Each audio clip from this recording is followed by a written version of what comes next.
Greetings, fellow travelers, and welcome to the Tavern Hunter Podcast. Today on the show, we have an extremely special guest, our first guest, actually. So joining us this evening is game composer Michael Elliott. Michael, how are you today? Good, Derek. Thanks for having me. Yeah, thanks so much for being on the podcast. My So pleasure. we're going to jump right in with perhaps the most basicest of questions. Tell us a little bit about your background with music. Yeah, definitely.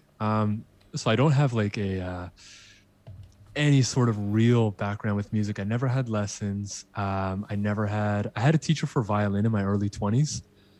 That was for a couple years. But short of that, no lessons whatsoever. Um, but I remember I got started with recreating music. Some of Danny Elfman's stuff really inspired me. And recreating the music and then transcribing it. So like arranging the music for myself, but nothing original until probably around the same time that I started playing violin. And that's when I started actually writing music and creating my own. Very rudimentary at first. And I guess I took the long way around from not having a teacher, but I got there, I think, somewhat. So you said you started violin in your 20s. What because typically people start a little earlier in life. What preempted that decision to start, because I know, like, I'm in my 30s and I'm like, I'm never going to learn anything new again ever. So what prompted you to start learning violin? You know what? I have a point on that. I will definitely answer your question, but there's a guy at my work who is in his 60s who just started learning the piano, and he's actually really good. That's cool. So I don't believe it's ever too late. Um, but yeah, that switch. So oddly enough, I boxed before, and I feel like I just wanted something completely different. And I always loved the sound of the violin.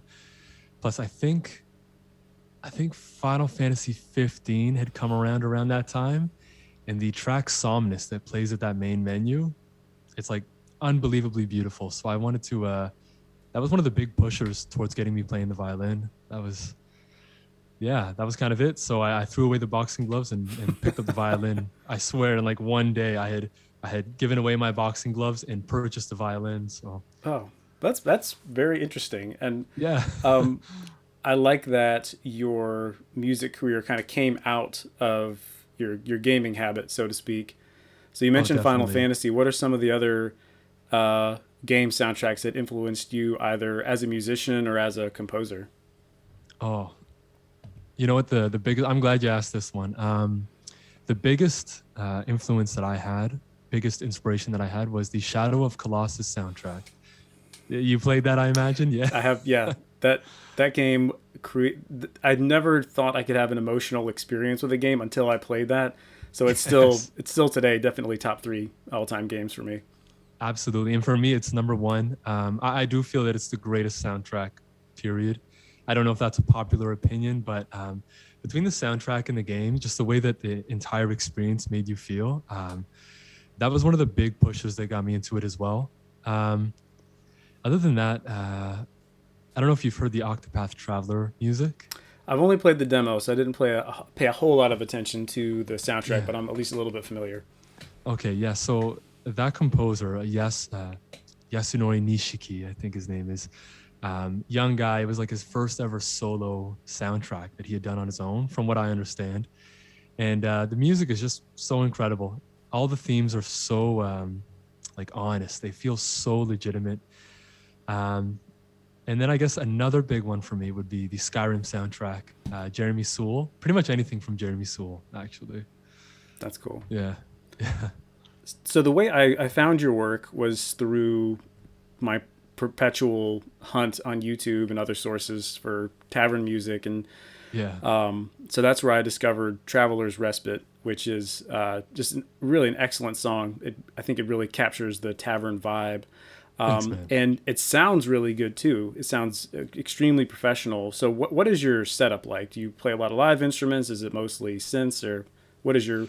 I guess it's a two-parter. What is your setup like, and then kind of what's your writing process like? Yeah. So my setup is super basic. I do everything on keyboards because that's my main instrument. My violin playing is it's not even worth talking about, but it's enough to get my point across. So I rely on keyboards mostly. So I have a PC that I work on. If I'm doing game jams and I'm like on the road doing music. Obviously, I can't bring my PC, so I'll bring one of my laptops, which is what I'm on right now.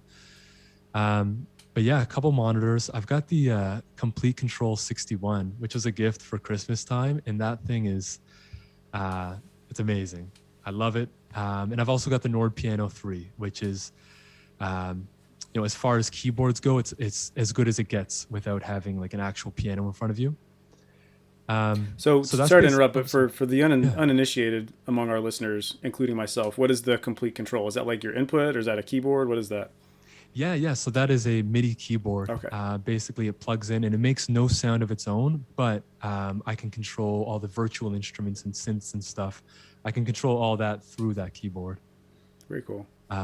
So like I said, it doesn't produce any sound of its own, whereas the Nord Piano 3, that does, that has all its own sounds. So I'll use them as needed. And then I've also got an acoustic piano, but that's not actually in the studio. But I will say that's where 90% of all my ideas come from is from sitting at the acoustic piano and just hitting record on my phone when I start playing something nice. Yeah. And is that how Traveler's Respite came about? You're just kind of noodling on the piano and you found the tune, or did you like set out to make an epic tavern song?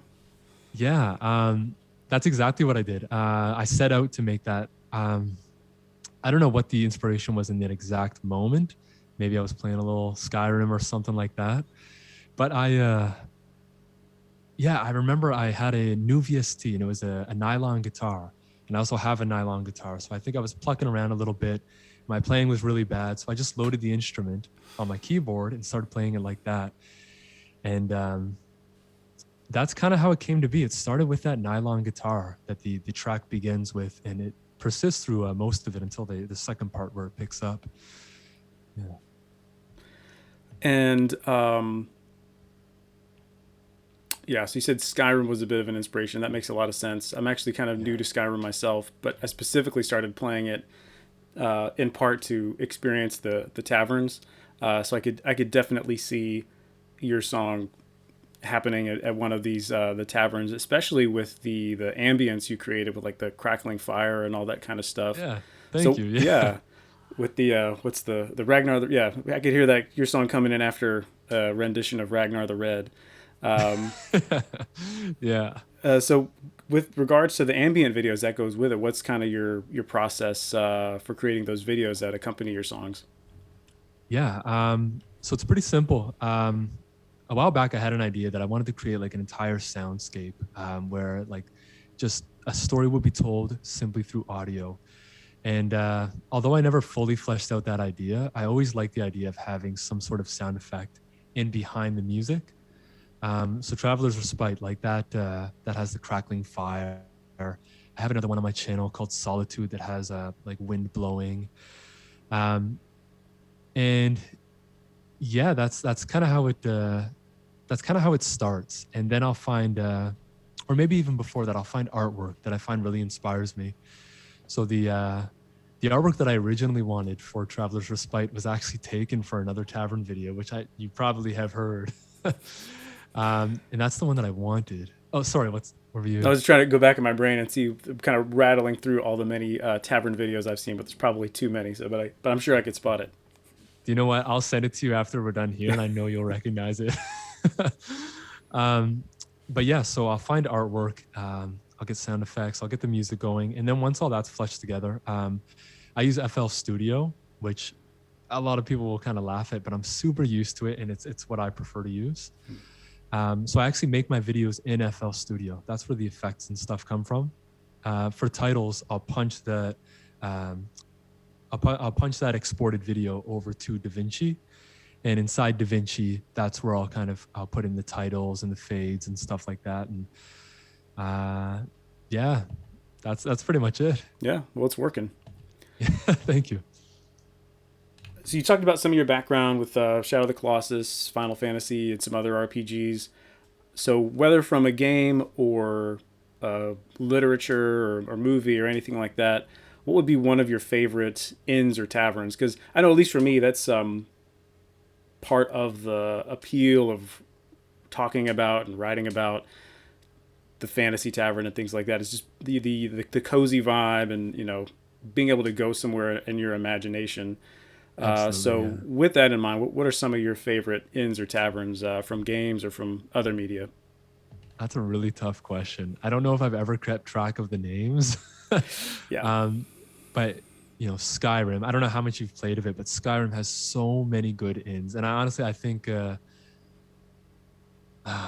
the Sleeping Giant. There's Well, the Sleeping Giant is Abandoned cool because that's Mare. like the first one you come across. I think it makes a mark on everybody who's probably played the game. Yeah, yeah. So it's probably that one, just because at that point of the game when you come across it, the whole world of Skyrim is so new to you. Everything feels so fresh, and uh, you'll know what I mean. And I'm sure everyone does. Like your first time um, playing a game, or your first time watching a really good show. Like you always love that feeling, and Mm-hmm. you can never quite get it back, despite how good the game or the show might be. So you know what? I'll go with the Sleeping Giant. It's a solid pick. Yeah. Let's see. Well, we've talked a bit about taverns, a bit about your process. Hopefully, everyone will go and check out Traveler's Respite and do what I've done and put it on in the background during game night or anything else that's going on requiring a cozy atmosphere. Are there any Awesome. Yeah. other projects you're working on and you'd like to share with our listeners? Yeah, definitely. So there's a game that I'm working on right now. It's called Paradox. It's on my itch page, and it was part of the Global Game Jam back in end January, beginning of February.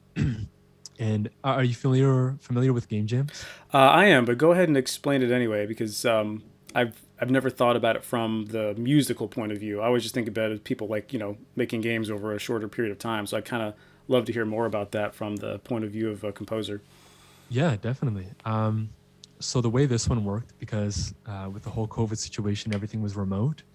I worked with a couple guys, one of which I had worked with before, and they contacted me maybe a couple weeks before the game jam, and they're like, "Hey, we're looking for some music," and he knows that I write music specifically for games. Um, so basically, the way it works is that we were given 48 hours from Friday evening until exactly 48 hours on Sunday evening. They kind of call the deadline, and you have that 48 hours to make your game from scratch.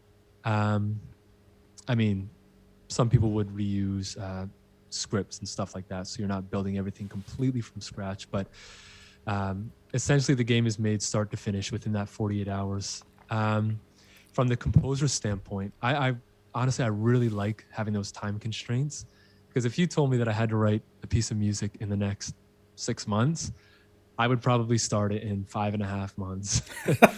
But if you tell me that I need to have, it's a very short soundtrack, but like, 5 or 6 songs done in 48 hours, I'll be working the entire 48.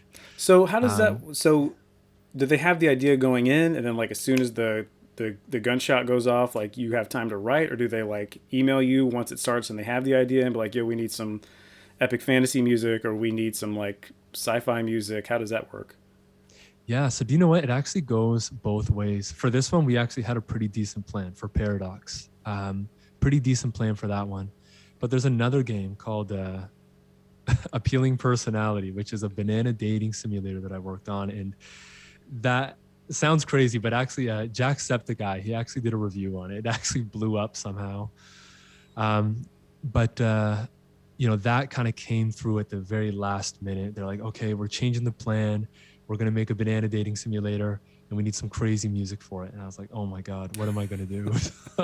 I managed to make what I consider to be some decent banana dating music, but um, I mean, of all yeah, the it great goes banana from dating, compositions of history, I'm sure yours will fit right in.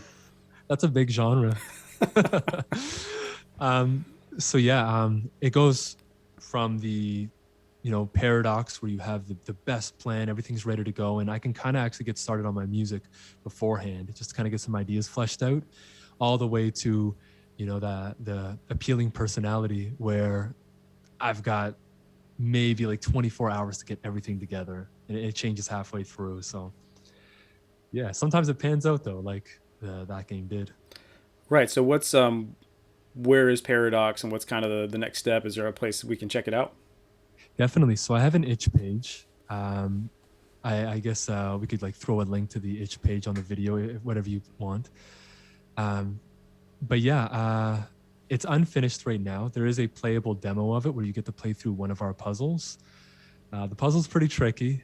Obviously, like within that 48 hours, you don't have time to flesh everything out and make like a really polished game. But it does work, and there is a puzzle. And if you can beat the puzzle, you actually really get to see what the game is about. But right now, it's currently in development. But it's kind of the big one that I'm rooting for right now. The other guys that I'm working on it with, they work at a studio here in Halifax. Just one programmer and one artist, and then myself, the one audio guy. So it's a really small, really tight team, but very focused team. So I really do have high hopes for the Paradox project, adding more puzzles and lots of content. Well, that's very cool. Thank you, yeah. Michael Elliott is a game composer. You can check out his work on his website, as well as his itch page and his YouTube channel, all of which are linked in the notes. Michael, thank you again for being on the show and telling us about your process in your tavern creation. Derek, thank you for having me. I appreciate it.